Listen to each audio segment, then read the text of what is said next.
Good afternoon everyone. कल के lecture में हमने देखा था कम्युनिकेशन का इंट्रोडक्शन। व्हाट इज कम्युनिकेशन, क्या है, इसका डेफिनेशन क्या है, उसके बारे में हम अर्लियर लेक्चर में समझ चुके हैं। इसका पर्पस क्या होता है, लेवल कौन कौन से हैं, और एलिमेंट्स के बारे में भी हमने समझ लिया था, जिसमें हमारा sender, message, channel, receiver, response etcetera था। लेवल में हमने 4 लेवल समझे थे ना, जिसमें हमारा फर्स्ट लेवल था कन्वेंशनल एक्यूटेंस, सेकेंड लेवल था हमारा एक्सप्लोरेटरी, थर्ड लेवल था पार्टिसिपेट फ्रेंड, और फोर्थ इंटीमेसी और क्लोजेस्ट फ्रेंड। आज हम देखेंगे टाइप्स ऑफ द कम्युनिकेशन। जब भी कम्युनिकेशन की हमारी बात आती है कम्युनिकेशन, तो एक इम्पोर्टेंट रोल होता है कम्युनिकेशन का किसी भी हमारे आइडियाज, थॉट, फीलिंग को शेयर करने के लिए। यदि कम्युनिकेशन हमारा अच्छा होता है, इफेक्टिव होता है, तो हम जो हमारा रिलेशन है ना उसमें, तो वो भी हमारा बेटर रहता है कम्युनिकेशन अच्छे होने की वजह से। आज हम देखते हैं लड़ाई झगड़े हो रहे हैं, इवन जो विश्व युद्ध भी होते हैं ना, या आपस में एक दूसरे के साथ, तो कहीं ना कहीं ख़राब कम्युनिकेशन होने की वजह से ही होते हैं ना। कम्युनिकेशन ठीक नहीं होना, बातों में मिसअंडरस्टैंडिंग हो जाना प्रॉपर तरीके से, तो वो एक क्या बोल सकते हैं उसको, वीक या ख़राब कम्युनिकेशन की वजह से ही होता है। कोई भी, जैसे हम न्यूज़ चैनल पे देखते हैं डिबेट चल रही, तो डिबेट में भी झगड़ा होना शुरू हो जाता है ना, तो एक दूसरे की बात प्रॉपर समझ नहीं पाना, या फिर हम कह सकते हैं कि मिसअंडरस्टैंडिंग होना, प्रॉपर कम्युनिकेट नहीं होना, तो उसकी वजह से होता है। तो कम्युनिकेशन बहुत एक देखा जाए तो इम्पोर्टेंट है किसी भी फील्ड में, आप कुछ भी कर रहे हैं चाहे, तो एक स्टूडेंट है, एक टीचर है, एम्प्लॉय है, एक वर्कर है, एजुकेटर है, उसमें तो इम्पोर्टेंट होता है। स्पेशली ऐसे आप टीचिंग की फील्ड में है, कुछ लीडरशिप की है, या कुछ आप ट्रेनर वगैरह हैं ना, स्पीकर हैं, तो कम्युनिकेशन आपका इफेक्टिव होना बहुत ही ज़रूरी है। वैसे तो सभी का होना चाहिए, पर इन लोगों के लिए स्पेशली ज़रूरी होता है कि इफेक्टिव कम्युनिकेशन हो। हम अपनी बात को किस तरीके से रख सकते हैं, कैसे हम लोगों को इन्फ्लुएंस कर सकते हैं। ठीक है, तो आज हम यहाँ पर देखेंगे टाइप्स ऑफ द कम्युनिकेशन में, जिसमें आता है हमारा फर्स्ट है बेस्ड ऑन रिलेशनशिप। 3 कैटेगरी में it's come from the 3 variety. 3 category में हमने इसको डिवाइड किया। फर्स्ट है बेस्ड ऑन द रिलेशनशिप, जो हमारा रिलेशनशिप होता है उसके बेस पर हमारा। उसके बाद हमारा है बेस्ड अपॉन फ्लो और अदर्स है, तो रिलेशनशिप के बेस पर हमारा फॉर्मल है और informal, formal and informal. Formal में क्या होता है, फॉर्मल कम्युनिकेशन हम कह सकते हैं कि एक जो ऑफिशियल लेवल पर जो हमारा कम्युनिकेशन होता है, दिस इज फॉर्मल, जिसमें हमारा between official on various position, अलग अलग पोजीशन पर हो सकता है, जैसे कि नर्सिंग सुपरिटेंडेंट, नर्सिंग इंचार्ज और नर्सिंग के बीच, टीचर और स्टूडेंट के बीच, या बॉस और एम्प्लॉय के बीच। दिस इज हमारा एक फॉर्मल कम्युनिकेशन होता है, जिसको हम बोलते हैं फॉर्मल कम्युनिकेशन। एक ऑफिस में, कोई इंस्टीट्यूशन में, कॉलेज में ना, कोई कंपनी वगैरह है, हॉस्पिटल्स वगैरह है, इस जगह पे जो ऑफिशियल कम्युनिकेशन होता है, कोई इसमें हमको कोई इन्फॉर्मेशन है, कोई मैसेज है, वो हमको कन्वे करना होता है, वो हमको ट्रांसफ़र करना होता है। दिस इज़ 1 वे भी हो सकता है, 2 वे भी हो सकता है, और रिटर्न फॉर्म में भी हो सकता है, वर्बली भी हो सकता है ना। तो ये नॉन वर्बल, वर्बल एक कम्युनिकेशन का ही पार्ट होता है, जिसमें हमारा नॉन वर्बल में हमारी जो क्या बोल सकते हैं फेशियल एक्सप्रेशन है, बॉडी लैंग्वेज है, वो भी आ जाता है, रिटर्न आ जाता है। वो सारी चीज़ें इसके अंदर हमारी इंक्लूड होती है कम्युनिकेशन के अंदर ही। तो ऑक्यूर ऑफिशियल लेवल पर होता है, जैसे मैंने बताया, हॉस्पिटल्स है, कंपनी है, स्कूल और कॉलेज, इनके बीच जो एम्प्लॉय के बीच आपस में टीम के बीच कम्युनिकेशन होता है रिलेटेड टू वर्क, कोई मैसेज कन्वे करना है, कोई इन्फॉर्मेशन, तो वो ऑफिशियल लेवल पर होता है। This is formal communication. और इनफॉर्मल कम्युनिकेशन वो होता है, it is the communication between 2 people, may be social system और ऑर्गेनाइजेशन।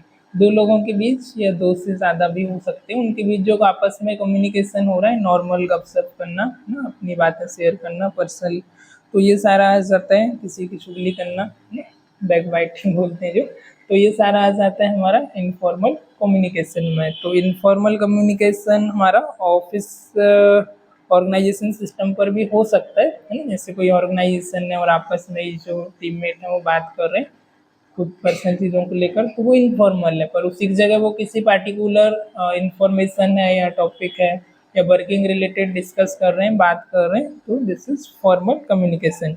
तो इनफॉर्मल कम्युनिकेशन है वो लोगों के बीच हो सकता है, मे बी कोई सिस्टम या ऑर्गेनाइजेशन है, कोई संस्था है, कोई कंपनी, इंस्टीट्यूट है, वहाँ पर भी हो सकता है। ऐसा नहीं कि कोई इंस्टीट्यूट है या संस्था है तो वहाँ पर जो कम्युनिकेशन हो रहा है वो फॉर्मली होगा ना। आपस में हम इनफॉर्मल कम्युनिकेशन भी हम टीममेट्स में कर सकते हैं जो हमारे वर्कमेट्स हैं।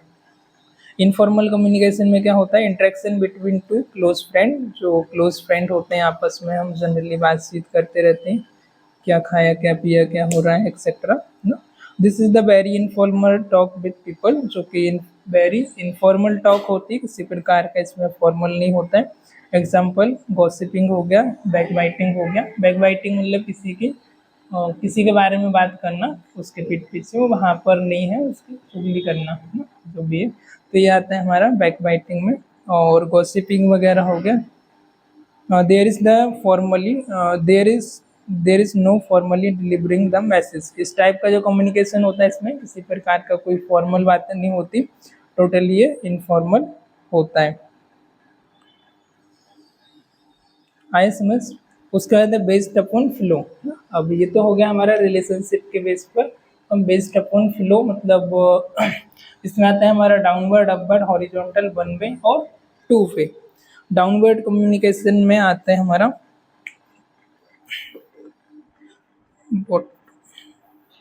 पहले देखते हैं अपवर्ड फिर downward.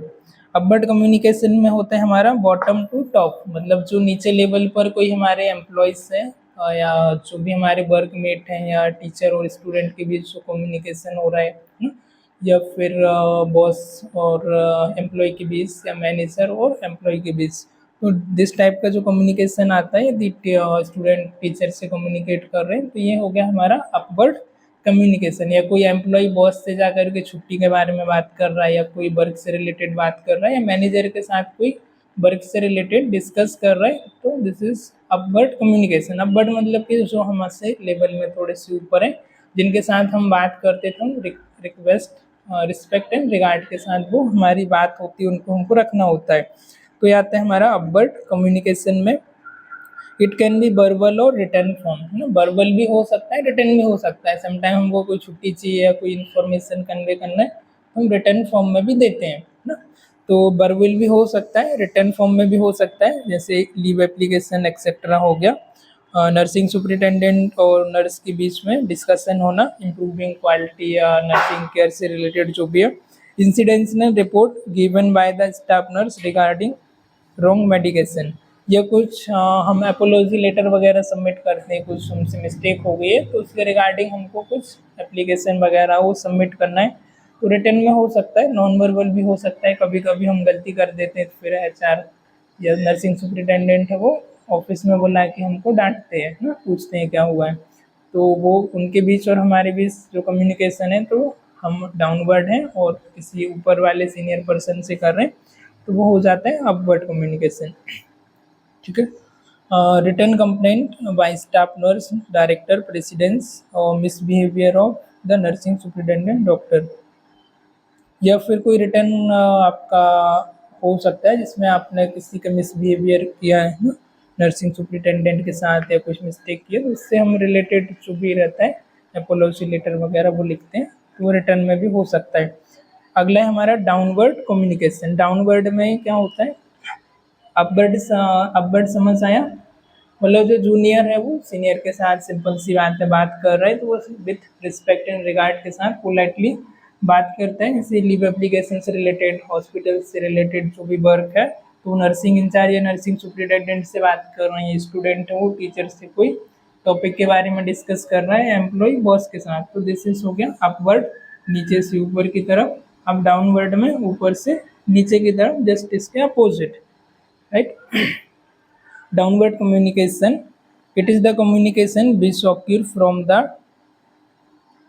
top to bottom, such as communication from the superior to subordinate. अब जो सुपीरियर पर्सन है तो उनके जो सबऑर्डिनेट हैं, उनके जो वर्कमेट हैं, जो नीचे में उनके डाउन में जो काम कर रहे हैं, तो उनसे जो बात करते हैं, जो हमारा कम्युनिकेशन होता है वो होता है हमारा डाउनवर्ड कम्युनिकेशन। जैसे कोई नर्सिंग सुपरिटेंडेंट है, नर्सिंग इंचार्ज है, वो अपनी नर्स से टीम से बात कर रहा है, कोई उसे मैसेज कन्वे करना है, कोई इन्फॉर्मेशन देना है, शेयर करना है किसी टॉपिक को लेकर पार्टिकुलर, तो this is downward communication. Example nursing superintendent to staff nurse या टीचर टू स्टूडेंट ना, दिस इज हमारा downward communication. Downward communication is done to, ये जो कम्युनिकेशन होता है इस टाइप का जिसमें हम कोई भी रूल्स रेगुलेशन हो गया, कोई हमको इन्फॉर्मेशन शेयर करना है, कोई करिकुलम हमारी एक्टिविटीज़ वगैरह है उसके बारे में ना, या फिर ऑर्गेनाइजेशन का रूल्स रेगुलेशन प्रैक्टिस के बारे में आपको शेयर करना है ना, कुछ ट्रांसफ़र या प्रमोशन एक्सेट्रा, तो उसमें हम डाउनवर्ड कम्युनिकेशन का यूज़ करते हैं। और जो भी हमारी टीम्स होती है जो हमसे नीचे होते हैं इंफीरियर में टीममेट्स, उनको हम इंफॉर्मेशन है वो शेयर करते हैं। Information convey by the president to nursing superintendent regarding the hospital policies promotion of employees. अब जैसे कि प्रेसिडेंस है ना, जो ओनर है या चीफ एग्जीक्यूटिव ऑफिसर है, वो नर्सिंग सुपरिटेंडेंट से बात कर रहा है या नर्सिंग सुपरिटेंडेंट एम्प्लॉयज़ से बात कर रहा है ना, तो कोई उसको रिगार्डिंग हॉस्पिटल के कोई भी पॉलिसीज़ वगैरह हो गया, प्रमोशन ऑफ एम्प्लॉय एक्सेट्रा कोई बात करनी, तो वो डाउनवर्ड कम्युनिकेशन में आता है। आए समझ अपवर्ड और डाउनवर्ड, राइट। फिर होता है हॉरिजॉन्टल। हॉरिजॉन्टल मतलब सेम वे में कम्युनिकेशन होना। Horizontal communication among the same hierarchy है ना, सेम लेवल पर जो कम्युनिकेशन होता है वो आ जाता है हमारा हॉरिजॉन्टल में है ना, से बराबर लेवल पे जो होता है। तो हॉरिजॉन्टल कम्युनिकेशन में आपका कम्युनिकेशन एमंग द कलीग्स के बीच, फ्रेंड के बीच आपस में जो कम्युनिकेशन होता है वो हमारा हॉरिजॉन्टल कम्युनिकेशन होता है सेम लेवल पर। या फिर जैसे टीचर आपस में बात कर रहे हैं, या फिर मैनेजर आपस में बात कर रहे हैं, वो सेम वे का कम्युनिकेशन होगा। या फिर हम फ्रेंड सर्कल में आपस में जो एक दूसरे के साथ बात कर रहे हैं, this is according to flow के अकॉर्डिंग, ये हमारा हॉरिजॉन्टल में आता है।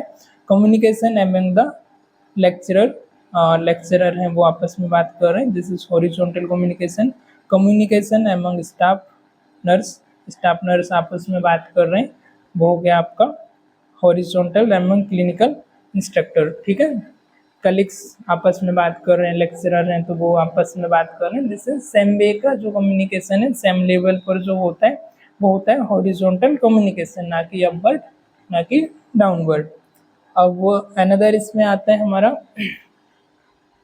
वन वे और टू वे ना। वन वे में कम्युनिकेशन में वो होता है जो कोई इन्फॉर्मेशन है और मैंने या किसी पर्सन ने, सेंडर ने आपको सेंड की और उसमें रिसीवर ने उसको रिसीव की, बट इसमें रिसीवर का फीडबैक नहीं आता है, हमें रिस्पॉन्स नहीं आता है ना। इसमें वन वे इन्वॉल्वमेंट होता है, एक ही प्रोसेस, कोई भी मैसेज आपको कन्वे किया, आपने उसको रिसीव कर लिया, आपने उसको रीड कर लिया और या सुन लिया, this is the one way. और आपने यदि मैसेज को, मैंने आपको मैसेज भेजा, आपने उसका रिप्लाई दिया या आपने उसका फीडबैक दिया, एदर रिटर्न हो सकता है या वर्बल, तो वो हो गया टू वे कम्युनिकेशन, ठीक है। There is no feedback, example sender will receive response from receiver. Okay, two way में क्या होता है, टू वे में जैसे हमने किसी को मैसेज भेजा और उन्होंने वापस से जो हमारा मैसेज था, हमने कुछ भी पूछा और उसने उसका रिप्लाई दिया, ये दोनों पर्सन का उसमें इन्वॉल्वमेंट है, तो वो आता है टू वे में। सिर्फ एक ही का इन्वॉल्वमेंट है तो वो आता है वन वे में, राइट। तो इस तरीके से ज़्यादातर जैसे जो लेक्चर्स होते हैं वो हमारा वन वे कम्युनिकेशन होता है, समटाइम टू वे भी होता है।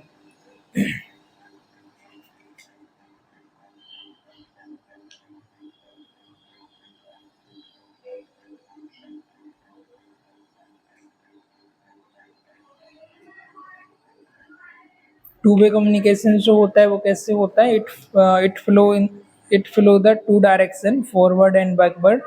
Here is the message passes from the sender to receiver and from the receiver to sender the feedback, example group discussion। Okay, समझ आ गया होगा कि टू वे में यही होता है, कुछ हमारा ग्रुप डिस्कशन चल रहा है या कुछ भी हमने, यदि एक्टिव लर्निंग है तो फिर हम उसमें क्या करते हैं, टू वे कम्युनिकेशन भी होना इम्पोर्टेंट है, जिससे कि हम फीडबैक हम लेते हैं तो उसमें हमको पता चलता है कि भाई सामने वाले को समझ आ रहा है या नहीं आ रहा है, जो भी हम मैसेज कन्वे कर रहे हैं वो किस हद तक उसको समझ आ रहा है। यदि एक्टिव लिसनिंग रहेगा, आप प्रॉपर तरीके से उस चीज़ को समझेंगे तो वो मैसेज आप तक कन्वे होता है। एक्टिव लिसनिंग नहीं रहेगा, समटाइम कम्युनिकेटर तो बेटर हो रहा है ना, कम्युनिकेशन अच्छा हो रहा है एक्टिव, पर आप जो ऑडियंस है या जो रिसीवर है वो एक्टिव नहीं है, तो फिर उसकी वजह से भी उसमें मिसकम्युनिकेशन या जो मैसेज कन्वे करना चाह रहे हैं वो पूरी तरीके से नहीं हो पाता है एक्टिव। तो एक्टिव लिसनिंग भी होना ज़रूरी है। देन अदर आता है हमारा विजुअल कम्युनिकेशन। अदर कम्युनिकेशन के अंदर है visual, tele and meta communication. Visual में क्या होता है, this is the communication message is convey using symbols, chart, map, poster, painting. Visual communication में क्या इसका यूज़ करते हैं हम, कोई भी इमेज हो गया, चार्ट हो गया, सिंबल हो गए, है ना, पेंटिंग एक्सेट्रा, ये सारा आ जाता है विजुअल कम्युनिकेशन में। जैसे कि हमने इधर एक फ्लो चार्ट बना दिया है ना, कुछ हमने डायग्राम ड्रॉ कर दिया, this is the visual communication. वो भी या फिर सिम्बॉलिक भी हो सकता है, कुछ हम इमोजी सेंड करते हैं ना व्हाट्सएप पे, स्माइली हो गया, लव का हो गया, हार्ट सेंड करते हैं ना, तो इस तरीके से एंग्री हो गया, तो दिस इज द हैप्पी हो गया, है सरप्राइज हो गया, एक्साइटेड। तो इमोजी भी क्या करते हैं, वो भी कम्युनिकेट करते हैं, उससे भी हमारी फीलिंग थॉट्स है उनको हम शेयर करते हैं। तो this is the visual communication. इसमें हमारा पेंटिंग हो सकता है, कोई चार्ट हो सकता है, कोई हमारा मैप हो सकता है, पोस्टर भी इसमें, और साथ ही साथ इसमें सिम्बॉल्स भी इंक्लूड हो सकते हैं। Example, display model in the exhibition, delete poster on wall. दीवार पर जो हम पोस्टर लगाते हैं या फिर हम देखते हैं कि स्क्रीनिंग वगैरह पे कुछ चल रहा है ना टीवी में, तो वो विजुअल कम्युनिकेशन के अंदर आता है।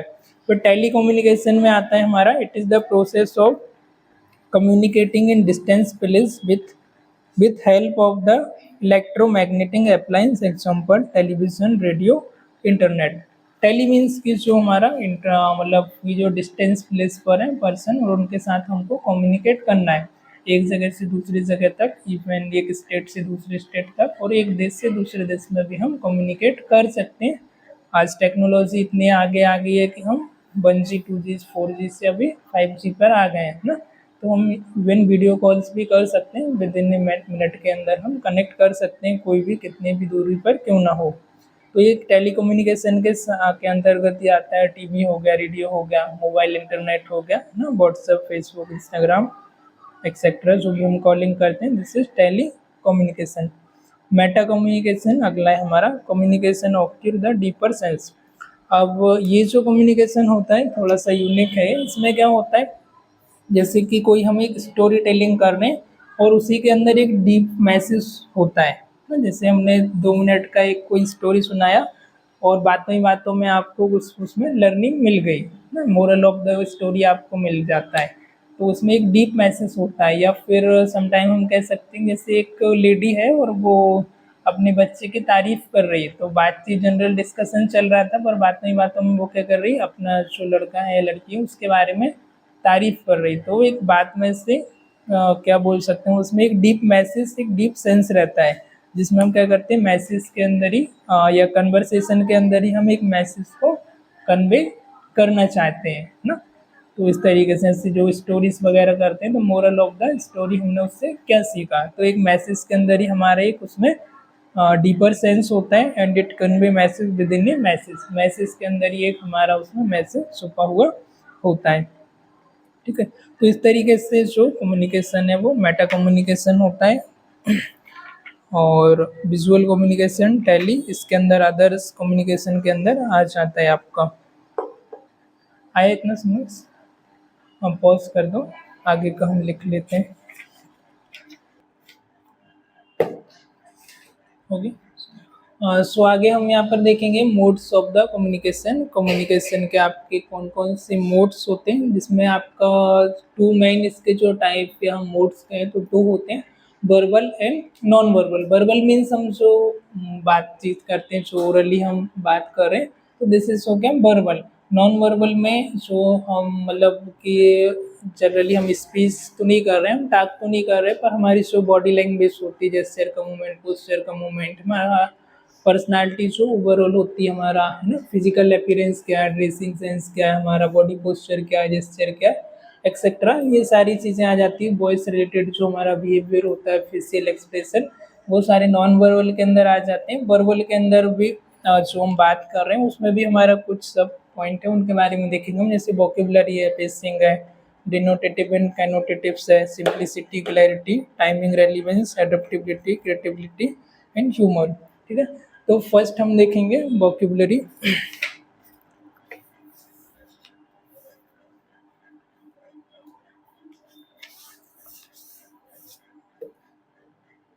vocabulary means कि what is the vocabulary, कौन सी जो हमारी लैंग्वेज है वो क्या होनी चाहिए, सिंपल होना चाहिए। सिंपल होना चाहिए, जिसमें हमारा जो सेंडर है और रिसीवर है ऐसी लैंग्वेज होना चाहिए कि जो कि आपस में उसको अंडरस्टैंड कर पाए ना। आपस में जो हम डिक्शनरी ओपन करते हैं, वोकेबुलरी होती है जो हमारे वर्ड्स हैं, तो वो ऐसा होना चाहिए जो कि अंडरस्टैंडिंगबल हो। जो आपका सेंडर है और रिसीवर है आपस में जो कम्युनिकेट कर रहे हैं, तो वो हमारा जो भी हम वर्ड का यूज़ कर रहे हैं, जो भी हम लैंग्वेज का यूज़ कर रहे हैं, वो आपस में समझ आना चाहिए। लैंग्वेज, यदि किसी को हिंदी आती है तो हिंदी में बात करना है, मराठी आती है तो मराठी में बात करना है, इंग्लिश सामने वाले को समझ आ रही है तो आपको इंग्लिश में बात करना है। वोकेबुलरी आपको सिंपल रखना है, जितना सिंपल होगा और सिंप्लिसिटी जितना होगा उतना ही अच्छा होगा। और हाई जार्गन्स जो होते हैं ज़्यादा, वो आपको यूज़ नहीं करना है ना। तो for effective communication, sender as well as receiver should have similarity in language understanding, because person belonging different culture, ethnic group may find difficulty to understand and interpret the message। तो हम देखते हैं भाई अलग अलग इतने ग्रुप से, अलग अलग कल्चर से, अलग अलग स्टेट से लोग बिलोंग करते हैं, उसके अकॉर्डिंग उनकी जो वोकेबुलरी होती है थोड़ी सेंस होती है। तो सेम वोकेबुलरी यदि हमारी रहेगी लिसनर, जो रिसीवर है और जो सेंडर है उसके बीच, तो क्या होगा, आपको ईजिली अंडरस्टैंडिंग हो पाएगी, आपस में आपको समझने में आसानी होगी। देन पेसिंग, पेसिंग मीन्स क्या होता है, बीच बीच में जो हम हाफ स्टॉप लेते हैं, कोई हमने सेंटेंस लिखा और हाफ स्टॉप जो हम कॉमन लगाते हैं, जैसे हिंदी में एक वर्ड यूज होता है रुको मत जाओ, तो उसको हम 3 तरीके से यूज करते हैं। कहाँ लिखे हैं, इधर लिख लेते हैं, ऐसे ये हमने बोला रुको मत जाओ एंड रुको मत जाओ, या रुको मत जाओ, है ना।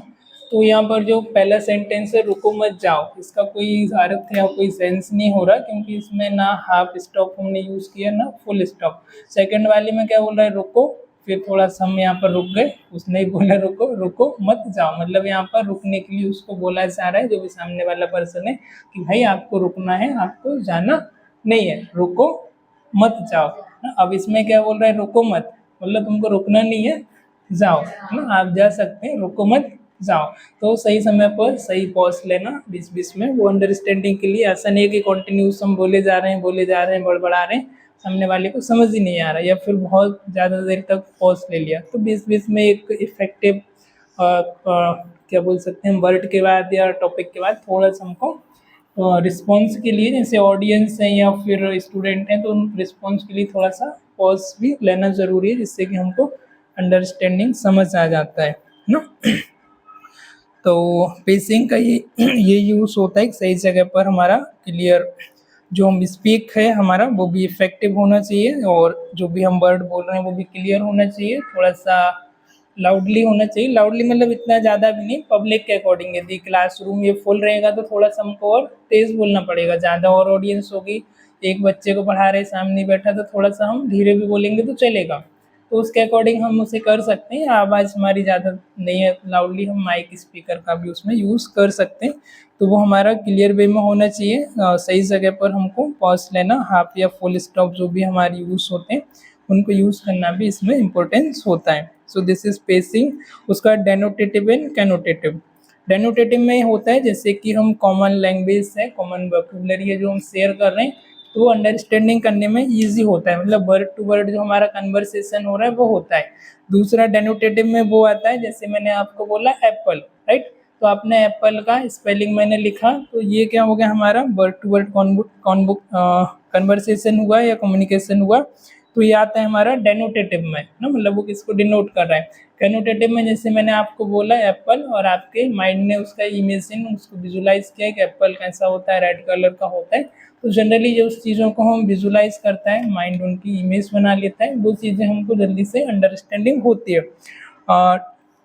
कैनोटेटिव में आ जाता है। कैनोटेटिव में जैसे कि हमने कोई वर्ड बोला और उसका जो मीनिंग है उससे आप इन्फ्लुएंस हुए, उससे जो रिलेटेड जो भी आपका एक्सपीरियंस है, फीलिंग है, थॉट है, उसने आपको विजुलाइज किया उसको आपने, तो उस तरीके का जो आ जाता है, फीलिंग्स हो गया, आपका आइडिया हो गया, थॉट हो गया, वो आते हैं कैनोटेटिव में। आया समझ दोनों के बीच। डेनोटेटिव में सिर्फ जो वर्ड है, कोई मैसेज है, उसको सिर्फ लैंग्वेज में कोई कंटेंट में आप फॉर्मेट कर रहे हैं, तो वो हो गया सिर्फ या लैंग्वेज हो गया हमारा, कॉमन एक बोली हो गई, तो वो आ जाता है हमारा डेनोटेटिव में। कैनोटेटिव में मतलब कि हम जो बात कर रहे हैं उससे हम विजुलाइज कर रहे हैं, उसको हम फील कर पा रहे हैं, उसका हम इमेजिन कर पा रहे हैं, उससे हम इन्फ्लुएंस हो रहे हैं, राइट। Then simplicity. अब सिंप्लिसिटी में क्या आता है, फॉर इफेक्टिव वर्बल कम्युनिकेशन के लिए जो हमारा सेंडर है और सेंडर के बीच और रिसीवर के बीच ना, जितना सिंपल हो सके इसी जो वर्ड है उनको हमको यूज़ करना चाहिए, जितना सिंपल लैंग्वेज हो सके, जितना कम से कम शब्दों में आसानी से हम समझ सकें, उतना हमारा कम से कम सिंप्लिसिटी होना चाहिए, ब्रेविटी होना चाहिए, ईजिली जो भी पर्सन उसको अंडरस्टैंडिंग आ जाए। ऐसा नहीं कि हम हाई वोकेबलरी वर्ड यूज़ कर रहे हैं, जार्गन्स का ज़्यादा यूज़ कर रहे हैं, स्टैंडर्ड वर्ड यूज़ कर रहे हैं जो कॉमन है। तो जितना ईजी वे में हो सके उतना ईजी वे में हमको कम्युनिकेट करना चाहिए एज पर अंडरस्टैंडिंग लेवल से ना। अब आप किसी को समझ नहीं आ रहा है, पर यदि हम हाई वोकेबलरी यूज़ कर रहे हैं, जार्गन्स यूज़ कर रहे हैं स्पेशली, तो सामने वाले के सर के ऊपर से जा रहे हैं, तो समझ में आना भी ज़्यादा इम्पोर्टेंट है। तो हमारा जितना हो सके हमको सिंपल वे में रखना चाहिए ताकि ईजिली तरीके से हम उसको कर पाए, right. Effective verbal communication sender must be use simple language, easily understood word, brevity and complete word. Word भी कंप्लीट होना चाहिए, आधा अधूरा नहीं होना चाहिए। देन आता है हमारा जैसे कि इसमें क्या एग्जाम्पल आ सकता है, जैसे कि कोई पेशेंट है और हम उसको बोल रहे हैं your leg will be cut, ना आपका पैर है वो काट दिया जाएगा। हमने उसको डायरेक्ट बोल दिया तो उसको क्या होगा, थोड़ा सा बुरा लगेगा। कोई पेशेंट को ऐसे नर्स आपने बोल दिया है कि आपका पैर काट दिया जाएगा ना, तो उसको थोड़ा सा ये जो वर्ड है उसको चुभेंगे, उसको बुरा लगेगा। उसी की जगह आप बोलो कि आपके पैर में इन्फेक्शन हो गया है जिसकी वजह से आपका पैर सड़ गया है, और यदि हम अभी इसका ऑपरेशन करके आपको बेहोश करके इसका हम ऑपरेशन करके यहाँ से हम थोड़ा सा कट करके हटाएंगे, और यदि हम अभी कट नहीं करेंगे तो ये इन्फेक्शन और बढ़ेगा। अभी इधर फिंगर तक है तो ये इधर तक आ सकता है। तो थोड़ा सा आप उससे बताएंगे किस तरीके से हम करेंगे तो वो ईजी समझेगा। उसी की जगह डायरेक्ट आप उसको बोलोगे, उसने बोला कि मेरा कौन सा ऑपरेशन, आपने बोला आपका हाथ काट दिया जाएगा, है ना, हाथ कट कर देंगे, तो उसे थोड़ा सा बुरा लगेगा। उसी की जगह थोड़ा सा हम उसे इफेक्टिव तरीके से बताएंगे तो वो एक अलग तरीके से हो जाता है ना। गैंग्रीन की वजह से, इन्फेक्शन होने की वजह से आपका जो हाथ है या लोअर लिम्ब है, हम आपको बेहोश करके ऑपरेशन थिएटर में लेके इसको हम कट करके रिमूव करेंगे। उसको अच्छे तरीके से समझा दिया आपने। तो सिंप्लिसिटी यही होता है, क्लैरिटी एंड ब्रेविटी। जो भी आप मैसेज दे रहे हो वो मैसेज शुड भी आपका कैसा होना चाहिए, वेरी सिंपल एंड क्लियर होना चाहिए, शॉर्ट होना चाहिए, क्लियर एंड कॉन्साइंस होना चाहिए। किसी प्रकार का भी उसमें घुमा फिरा के बात नहीं होनी चाहिए, कट टू पॉइंट आपकी बात होनी चाहिए ना। कई बार हम देखते हैं कोई बात हमको कहनी होती और हम बात को घुमा फिरा के बोलते हैं ना, तो कई बार फिर सामने वाला बोलता है यार इतना दिमाग मत खाओ, सीधा पॉइंट पे आओ या पॉइंट टू पॉइंट बात करो ना। तो इस तरीके से हमारा बात को ज़्यादा घुमा फिरा के नहीं, जितना क्लियर हो सके उतना हमको बोलना चाहिए। Brevity means using few unnecessary word for making message easily understood. जैसे हम इंग्लिश में बात करते हैं, कोई बोलता है जनरली यू नो, है ना, एक्सेट्रा, ये ज़्यादा यूज़ करते हैं, मे बी, यू नो। तो इस तरीके के जो वर्ड हैं हमको हटा के क्लियर बात करना चाहिए ना। तो यू नो या बार बार इसका यूज़ करते हैं तो उसका कोई रोल होता नहीं है ना। तो जो भी एक्स्ट्रा वर्ड उनको हटा के जितना क्लियर हो सके हमको क्लियर रखना चाहिए। Then timing and relevance. Timing and relevance का भी बहुत इंपॉर्टेंट होता है।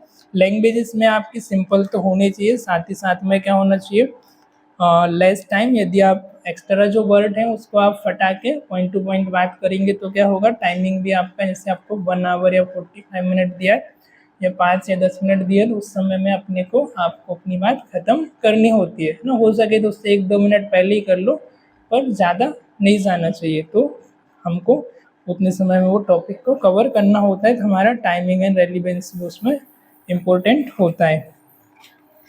आया समझ? और साथ ही साथ जो मैसेज है वो हमारा कैसा होना चाहिए, पर्सन से, मतलब कि पर्सन का जो इंटरेस्ट है उसके रिलेटेड ही होना चाहिए। यदि हम रिलेटेड बात करते हैं तो उसमें थोड़ा सा सामने वाले को भी इंटरेस्ट आता है बात करने में। कई बार हम बोरिंग बात कर रहे हैं तो सामने वाले बोर होते हैं उसमें, नॉट ओनली नर्सिंग या अदर चीज़ों में भी हम बात करें तो। अगला है हमारा पॉइंट फिर इसमें adaptability. Spoken message should be modify as per client behavior clues. This adjustment is known as adaptability. For example, nurse must know how to speak and explain her gestures.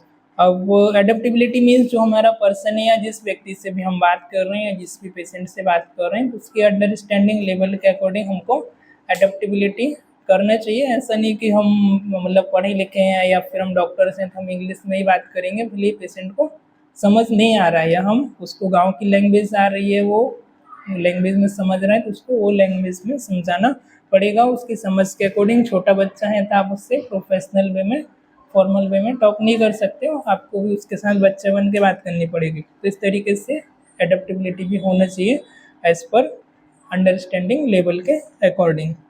ठीक है। Then credibility. Credibility means worthiness of belief, trustworthiness, reliability.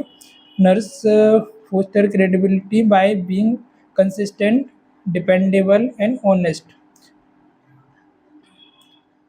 जो भी आप work कर रहे हो आप उसको नर्स नॉलेजेबल वेल एस, यदि आप स्किल फॉलो प्रॉपर तरीके से आप उसमें कर रहे हो तो आपका जो कम्युनिकेशन है वो भी कैसा होगा, वर्थीनेस होगा, ऑफ ट्रस्टवर्थी होगा, रिलायबल होगा। कम्युनिकेशन यदि आपका अच्छा होगा तो सामने वाले के लिए भी आपका एक ट्रस्टफुल, कई बार हम बोलते हैं कि मतलब कि कैसे बोल सकते हैं कि मतलब हम बातों से जेन्युइन नहीं लगता है ना। कई बार जैसे हम कुछ बातें यदि बना करके बोल रहे हैं या फिर हम जो एक्सपीरियंस हमने नहीं किया, जो हमको नहीं आता, वो बात हम शेयर कर रहे हैं तो वो थोड़ा सा हमको एक सामने वाले को पता चलता है ना, कम्युनिकेशन से वो चीज़ें पता चलती। तो उसमें हमारा वर्थीनेस होना चाहिए और ट्रस्टवर्थी होना चाहिए, है ना, क्रेडिबिलिटी। इस तरीके से ह्यूमर्स क्या होता है, जैसे कि ह्यूमर्स यूज़फुल, जैसे कि अभी लग रहा है ना, तो वो बीच बीच में जैसे हम लेक्चर दे रहे हैं तो हमको लग रहा है कि भाई जो ऑडियंस है या फिर जो स्टूडेंट है वो थोड़े बोर होने लगे, तो बीच बीच में हम थोड़ा सा उनको एंटरटेन कर देते हैं। एंटरटेन मीन्स कि हमने कुछ ऐसा बीच बीच में हंसा दिया ना, थोड़ा सा मजाक कर लिया, थोड़ा सा ऐसा वर्ड यूज़ कर लिया, जिससे क्या होता है वापस से उनका जो अटेंशन है वो आ जाता है ना। किसी रीज़न की वजह से अब कंटिन्यू हम 2-3 घंटे यदि लेक्चर ही देते रहेंगे तो कोई भी पर्सन है वो 45 1 घंटे के मिनट 1 घंटे सुनने के बाद बोर हो जाता है ना, 45 से 1 घंटा। तो उसके बीच में थोड़ा सा ब्रेक या थोड़ा सा ह्यूमर है ना, थोड़ा सा एंटरटेनमेंट ऐड कर देना चाहिए, जिसकी वजह से क्या होता है, जैसे मैं भी पढ़ाता हूँ तो बीच बीच में थोड़ा सा ह्यूमर्स भी उसमें ऐड होता है ना, थोड़ा सा मजाक मस्ती उसमें। जैसे क्लाइंट है अब वो थोड़ा सा सीरियस है ना हॉस्पिटल में, humour is useful in the case of client find loneliness in hospital having painful situation, humor help in promoting health of sense well-being। अब जैसे पेशेंट एडमिट है तो वो ऑब्वियसली बात है कि वो टेंशन में तो रहता है ना कि भाई कैसे मेरा ट्रीटमेंट होगा, क्या नहीं होगा, वो उससे रिलेटेड क्या रहता है, स्ट्रेस एंजाइटी में रहता है ना, परेशान रहता है। थोड़ा सा हमने उसमें ह्यूमर ऐड कर देते हैं, मजाक मस्ती हो गया, हमने देखा कि भाई ये ज़्यादा ही प्रॉब्लम में लग रहा है, तो इस तरीके से हम सिचुएशन में थोड़ा सा उसको हंसा सकते हैं, राइट। ये हो जाता है हमारे वर्बल के अंदर। उसके बाद आता है आपका नॉन वर्बल। नॉन वर्बल में आता है जैसे कि हमारा फिजिकल अपीयरेंस हो गया, बॉडी लैंग्वेज है। फिजिकल अपीयरेंस आपका जो ड्रेसिंग है, ग्रूमिंग है, हाइजीन है एक्सेट्रा, वो भी आपका प्रॉपर होना चाहिए कल्चरल के अकॉर्डिंग। जिस जगह पर आप हो उसके अकॉर्डिंग आपको जो ड्रेसिंग सेंस है, फिजिकल अपीयरेंस है, वैसा आपको वेयर करना चाहिए। डांस पार्टी में हो तो उसकी जगह के अकॉर्डिंग, पूजा पाठ कुछ कर रहे हो, कल्चरल चीज़ें कर रहे हो तो उसके अकॉर्डिंग आपको वेयर करना चाहिए ना। ऐसा नहीं कि हमको फ्रीडम चाहिए या फिर दूसरा हम क्या बोलते हैं उसको, तो हमको उसके अकॉर्डिंग भी जिस जगह पर हो, जैसे हॉस्पिटल्स में हो तो पार्टिकुलर उनका ड्रेस रहता है ना, कोई पुलिस वाला है तो उसका ड्रेस रहता है, नर्सिंग स्टाफ है तो उसका ड्रेस है। तो आप ओकेशन के हिसाब से, कल्चर के हिसाब से आपका अपीयरेंस, आपका ड्रेसिंग सेंस होना चाहिए प्रॉपर, फिजिकल अपीयरेंस आपका, ग्रूमिंग होना चाहिए ना, हेयर वगैरह जो भी हमारे मेल्स है तो जो भी हमारा शेविंग वगैरह, नेल शुड भी कट होना चाहिए, जो भी हमारा नीट एंड क्लीन हमारा यूनिफॉर्म ड्रेस होना चाहिए। फिजिकल बाल ज़्यादा बड़े बड़े नहीं होना चाहिए मेल्स हैं तो इस तरीके से हमारा जो है फिजिकल अपीयरेंस प्रॉपर होना चाहिए, वो भी कम्युनिकेट करता है, राइट। बॉडी लैंग्वेज जो हमारा जेस्चर पोस्चर है, जब भी हम बात कर रहे होते हैं, जब भी हम स्पीक कर रहे हैं तो वो भी हमारा इफेक्टिव वे में होना चाहिए ना। तो साथ ही साथ जैसे आप देखते होंगे कि आप जनरली हम वीडियोस देखते हैं, किसी ट्रेनर को सुनते हैं ना, तो मेरा भी जैसे बात कर रहा हूँ, हाथ का मूवमेंट होता है, हेड का मूवमेंट होता है, फिर पूरे तरीके का हमारा जैसे वर्ड आते हैं उसके अकॉर्डिंग हमारा जो मूवमेंट है बॉडी का वो भी होना चाहिए। सिर पे यदि मैं ऐसे खड़े होकर बोलते जाऊँ तो आपको भी अच्छा नहीं लगेगा ना। तो उसमें सिर्फ मेरा जो वोकेबलरी है उसी का मैं यूज़ कर रहा हूँ, ऐसे खड़े होकर स्टेच्यू पे। थोड़ा सा बॉडी का भी जो मूवमेंट है हाथ पैर का वो भी इसमें होना चाहिए। जो आ जाता है बॉडी लैंग्वेज, फेशियल एक्सप्रेशन, वो हमारे फेस पर भी विजिबल होता है, जैसा हम मूवियों में देखते हैं ना, जैसा वो सीन आता है उसके अकॉर्डिंग उनके फेशियल एक्सप्रेशन और वो सारी चीज़ें हमको देखने को मिलती हैं। ऐसा नहीं कि वो सैड मोमेंट में हंस रहे हैं या आज हंसने वाला मोमेंट आया, जो कॉमेडी वाला आया तो वहाँ पर रो रहे हैं। तो जैसा मोमेंट आता है वो साथ ही साथ वो तो चलो सीरियल है, और सीरियल से उसका इफेक्ट इतना होता है कि हम भी उसी तरीके से रिएक्ट करना शुरू कर देते हैं। कई बार यदि एक्टर है उसकी पिटाई हो रही है, उसका गलत हो रहा है तो हमको भी थोड़ा सा बुरा लगने लग जाता है ना। तो इस तरीके से हम भी उसमें इन्वॉल्व हो जाते हैं। तो ये हमारा बॉडी लैंग्वेज जेस्चर पोस्चर्स होता है। जेस्चर में भी वही है, आपका जो जेस्चर से आपका हैंड का मूवमेंट, बॉडी पार्ट का मूवमेंट, जब भी आप कोई चीज़ एक्सप्लेन कर रहे हैं तो वो भी आपके साथ ही साथ, जैसे मैंने बोला आपको तो टू के साथ जैसे फिंगर का भी हम यूज़ कर सकते हैं, या मैंने बोला आप सभी जैसे मैं हाथ यूज़ कर सकता हूँ, जैसे पॉलिटिक्स में रहता है नेता लोग करते हैं ना, जैसे हम किसी को कुछ बात बोल रहे हैं ऐसे करके बोलते हैं। इस तरीके से हमारा बॉडी लैंग्वेज से हाथ का मूवमेंट, हमारा नोडिंग हो गया, हेड का हो गया, आइज़ का हो गया, ये भी हमारा होना चाहिए। देन आई कांटेक्ट होना चाहिए, जिससे के साथ भी आप बात कर रहे हैं उसके साथ आपका आई कांटेक्ट होना चाहिए।